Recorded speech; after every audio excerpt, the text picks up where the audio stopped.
loolooy charme matinal. foo ko ñu fay. yàlla baax na je vais demander au TikToker de s'occuper de cela. Alors, on a Tribune Quotidienne qui fait le récit de son arrestation à Bakel. Le récit de qui? Eh bien, de Bougane Gueye Dany. Attention, il faut quand même voir ce qui s'est passé. Il a fait face aux enquêteurs et aujourd'hui, Tribune fait un peu l'économie de la discussion, des échanges. En tout cas, quand on voit le contenu, on se rend compte aisément que qui attention, les révélations de Bougane devant les enquêteurs, ça c'est Tribune. D'Ourossogui à Bakel, aucun dispositif particulier de sécurité ou de jalonnement n'a été constaté. Parce que quand même, ils sont passés par Ourossogui. Voilà. Est-ce qu'ils ont pris la route de Ranérou, Linguère, Ranérou, Ourossogui? De toutes les façons, voilà ce qu'a dit Bougane aux enquêteurs. Mais une interrogation pot de colle infligée par Bougane aux enquêteurs, c'est un ancien journaliste là.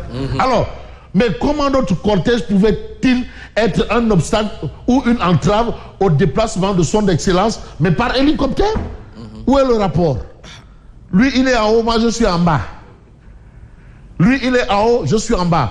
Mais l'obstacle, c'est quoi? Et pas en même temps d'ailleurs. Et pas au même moment, ni rien. Mais où est l'obstacle? C'est le président du ciel et de la terre. Avant qu'il ne soit celui de l'eau et du feu. Après, il sera celui de l'expiration et de l'inspiration. Voilà. Parce que aussi, si on est ce président du ciel, de la terre, de l'eau, du feu, de l'expiration et de l'inspiration, là, vraiment, on doit s'arrêter pour dire, mais là, est-ce que le président y a le... Bon. Il concentre peut-être tous les pouvoirs des dieux de la mythologie grecque. Voilà. Alors, ou il est peut-être un dieu de l'Olympe. De l'Olympe, voilà. Voilà. Alors, là, il s'appelle mal. Je sais que là, il dit tchum. Bon, j'ai passé 3 sales minutes. Mais on a vu. Mais il a été chiffonné. Un habit déchiré. Et on parle d'outrage à agent. Outrage à citoyen, peut-être. Permettez-moi le... Outrage, c'est... Là, mais outrage à citoyen. C'est en liberté et en route pour apporter son soutien à d'autres citoyens. Voilà. Donc, ceux qui ont fait entrave là, c'est ceux qui se sont opposés à ce qu'il apporte de l'aide à des gens en détresse. C'est eux. En principe, lui, il est à la place de ceux qui, de ceux qui l'ont. Voilà. Donc, il y a inversement des rôles. Hein, monsieur le juge? Est-ce que vous ne comprenez pas un peu ça? Oui. Bon. Mais comment quelqu'un qui a demandé à être arrêté peut-il se rebeller? Rébellion. Bon, c'est vrai que maintenant, c'est le mot rebelle, vraiment, on l'a tellement usé et abusé. Rebelle, mensonge et autres là. Var. Voici les expressions qui ont été les plus usées et abusées dans le vocabulaire. Alors, toute cette histoire renvoie à la situation politique de ce pays. Mais l'oukheu, mais de coup Djamni, de coup Sintouba, de coup Aladji Bali, de coup Mambukunda, de coup Yassine Tchandoum, de coup Ladjor Godé Latir, de coup Boris Gueye, de coup Galandou Diouf, de coup Ablaye Wade. Mais quel est le problème? Car rapide Sambalaoube. Ouah, rapide Sambalaoube. Bon, Aboul Frein, bon, Aboul Fiki, donc des breaks. Bon, il est de notoriété publique que le seul opposant qui empêche Sonko de tourner en rond, c'est Bougane. Donc, est-ce que le problème, c'est pas à ce niveau? Ah oui, parce que c'est ce qu'on appelle avoir une tête de mule. Quand tu as une tête de bulle, mais non, mais personne ne respire. Mais de toutes les façons, mais quand même, on est en politique. Et jusque-là, quand même, on ne voit pas le problème. Je ne suis pas d'accord avec vous, mais ça ne veut pas dire que je suis contre vous. Attention, il faut quand même ramener certains paradigmes. Et Chimère Diop dira oui, parce que lui qui a été pensionnaire du lycée Blaise Diagne, il sait, et ancien Oscar des vacances. Bon, bref, on reste avec Tribune Quotidienne. Si. Si. Aziz Sam, il a été pensionnaire. Waouh. Aziz Sam, Chimère Diop, Fetchkan Boumak. Alors, mais il n'est pas le seul, hein, mais Carlo Di l'a été aussi. Ah oui. Même Chamas. Bon, ainsi démarre la campagne. Barthélémy Diaz lance la bataille de Dakar. Parce que la bataille de Dakar, c'est une bataille. Elle est capitale. Bref, on va évoluer rapidement.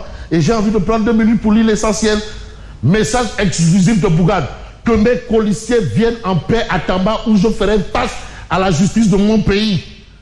J'ai confiance en nos magistrats, que nul ne perturbe la quiétude des Tambacoundois. De toutes les façons, Jamrek. Il n'a pas appelé à des manifestations. Non, il ne faut pas parce que vraiment... non, c'est que Wangdi Abdou Borom nak. Wangdi Abdou Borom. Wangdi Abdou Borom. Il n'y a pas de appel qui. Hein? On a dit quoi? Koudé, c'est Khawmalan. Khawma. Koudé, Khawmayan. Bon, bref. Vous avez le mandat quotidien.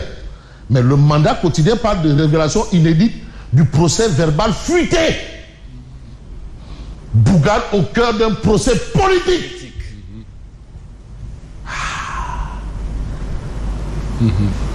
Bougane au cœur d'un procès politique. Politique entre guillemets.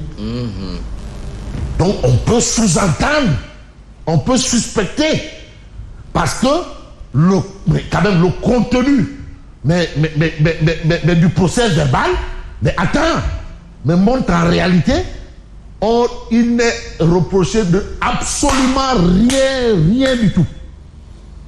Et c'est ça que le mandat concerne d'un procès politique. Protocole du Cap Manuel, appel de Macky à ses partisans. L'opposition ouvre les hostilités contre Pastef. Et vous avez vu, Madiambal Diagne, il a dit non, moi je suis prêt à témoigner. Oui. Il est prêt à témoigner.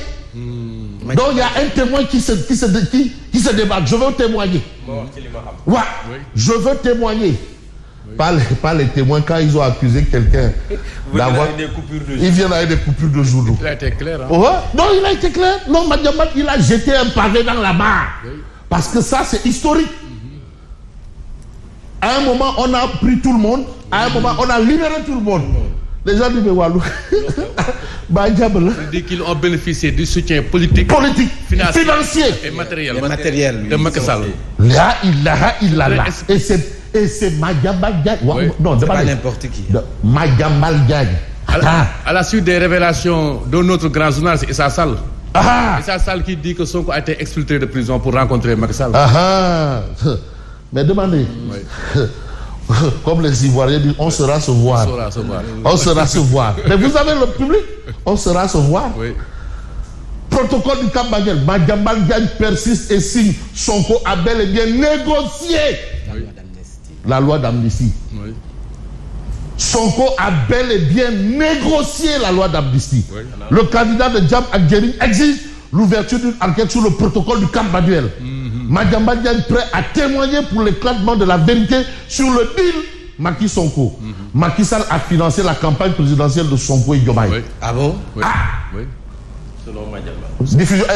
Monsieur le procureur, diffusion de fausses nouvelles. Diffusion de fausses nouvelles.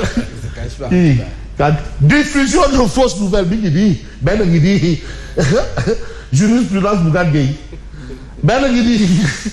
Bon, vous avez tête de liste départementale de Takoualou. Et là, Oumar Youm parle du bétail politique qui transhume. Donc c'est du bétail politique. Alors, vous avez justice, mais libérez commissaire Keïta. Vraiment. Mais libérez commissaire Keïta. Vraiment. Libérez commissaire Keïta. Non, gars, il est manipulé. Non, c'est les officines là. Tu sais, il y a des officines. Uniquement pour ça. Il y a des officines, en pareil. Il y a plein d'officines. Hein? D'ailleurs, même on a annoncé Ndoiban qui soutient. Officine. Mais officine, et puis avec Bilal, c'est des pétards mouillés maintenant, pétards mouillés. Les gens les voient tellement venir. Hein? Je veux reprendre. Lan ken du ko nax ñaari yoon lan ken du ko nax ñaari yoon simplement benn ndab kenn du ci fot ñaari yoon fot waaw kenn du ci fot voilà mais non mais am na expression boo xam ne ñëpp lan kenn du ko non c'est mieux c'est pourquoi kenn du ko nax ñaari yoon am na koo xam ne kenn du ko nax ñaari yoon waaw voilà voilà alors l'informateur emprisonnement de Bougane Gueye en pleine campagne électorale. Alioune Tine dit mais libérez Bougane Gueye. Alioune Tine plaide sa libération. Libérez Bougane Gueye. C'est ce que dit Alioune Tine. Mais on va peut-être voir ce que nous pense Odia.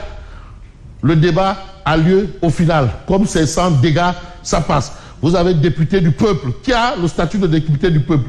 Mais vous avez Abdoubo qui fait du khecho, mais avec une photo de Macky qui est en appel vidéo. Donc le candidat des appels vidéo. Il y avait le candidat des WhatsApp. Maintenant, on a aussi le candidat des appels vidéo. Vous avez le CNRA, Grand Monde Mamadou Omandiaï, qui est là et qui observe ce qui se passe. Alors, ça passe ou ça casse, de toutes les façons. Rendez-vous mercredi prochain à Tamba, à Tambacounda. Il a Tamba, Fribougane. Et vive le Sénégal. Merci à vous, Fabrice Nguema. 7 heures passées de 4 minutes. Le journal, c'est avec vous, Simon Pierre Faye.